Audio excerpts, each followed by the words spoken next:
दिल्ली में वायु प्रदूषण अब एक गंभीर और लगातार बढ़ती हुई चुनौती बन चुका है।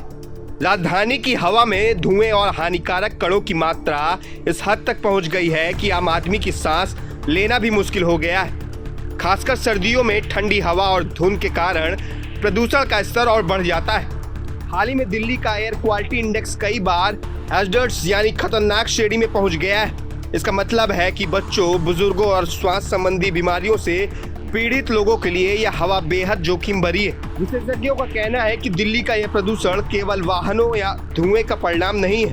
इसके पीछे औद्योगिक उत्सर्जन, निर्माण कार्यों से निकलने वाली धूल और किसानों द्वारा पराली जलाने जैसी आदतें भी बड़ी भूमिका निभा रही हैं। आंकड़ों के मुताबिक दिल्ली में PM 2.5 और PM 10 जैसे हानिकारक कणों का स्तर कई बार वर्ल्ड हेल्थ ऑर्गेनाइजेशन के सेफ लिमिट से कई गुना अधिक हो गया है। इन कणों का सीधे हमारे फेफड़ों और हृदय पर असर पड़ता है और लंबे समय में गंभीर स्वास्थ्य समस्याएं पैदा कर सकता है। सरकार ने इस समस्या से निपटने के लिए कई कदम उठाए हैं। दिल्ली में सार्वजनिक परिवहन को बढ़ावा दिया जा रहा है, निर्माण कार्यों पर रोक लगाई जा रही है और निजी वाहनों को दिल्ली में सार्वजनिक परिवहन को बढ़ावा दिया जा रहा है, निर्माण कार्यों पर रोक लगाई जा रही और निजी वाहनों के उपयोग को सीमित करने की कोशिश की जा रही है। इसके साथ ही किसानों को पराली जलाने जैसे रोकने और तकनीकी विकल्प अपनाने के लिए निर्देश जारी किए गए हैं। लेकिन केवल प्रशासनिक कदम ही पर्याप्त नहीं है, नागरिकों की भूमिका भी उतनी ही महत्वपूर्ण है। हर व्यक्ति को चाहिए कि वह अपने वाहन कम इस्तेमाल करे, घर के आसपास साफ सफाई बनाए, कूड़ा न जलाए और पौधारोपण में योगदान करे। विशेषज्ञों का कहना है कि अगर यह रुझान जारी रहा तो आने वाले दिनों में दिल्ली में हेल्थ इमरजेंसी जैसी स्थिति बन सकती है। हाल ही में दिल्ली NCR में कई स्कूलों को आधा दिन बंद करने और सभी आउटडोर इवेंट्स रद्द करने की सलाह दी गई है।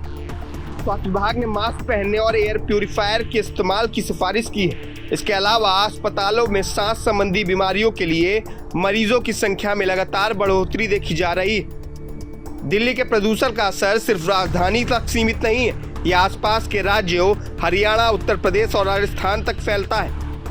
हवा में मौजूद जहरीले कण पूरे क्षेत्र के लोगों के लिए स्वास्थ्य पर असर डाल रहे हैं। इसलिए यह केवल दिल्ली की समस्या नहीं बल्कि पूरे उत्तर भारत की समस्या बन चुकी है।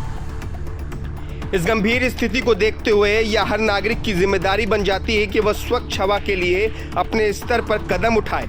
छोटे छोटे बदलाव जैसे इलेक्ट्रिक वाहन का इस्तेमाल, निजी वाहन कम चलाना, कचरा जलाने से बचना और पेड़ लगाना भी बड़ा फर्क डाल सकते हैं। आखिर में याद रखिए कि स्वच्छ हवा केवल सरकार के प्रयासों से नहीं आएगी, यह हमारी जागरूकता, हमारे छोटे छोटे कदमों और सामूहिक सहयोग से ही संभव है। दिल्ली में जो हालात है वो हमें सचेत करने के लिए है कि अगर हम आज कदम नहीं उठाए तो आने वाली पीढ़ियों के लिए हवा और भी जहरीली हो जाएगी।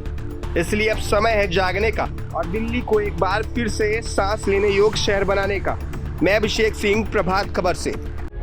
प्रभातखबर.com, विश्वास वही, रफ्तार नहीं।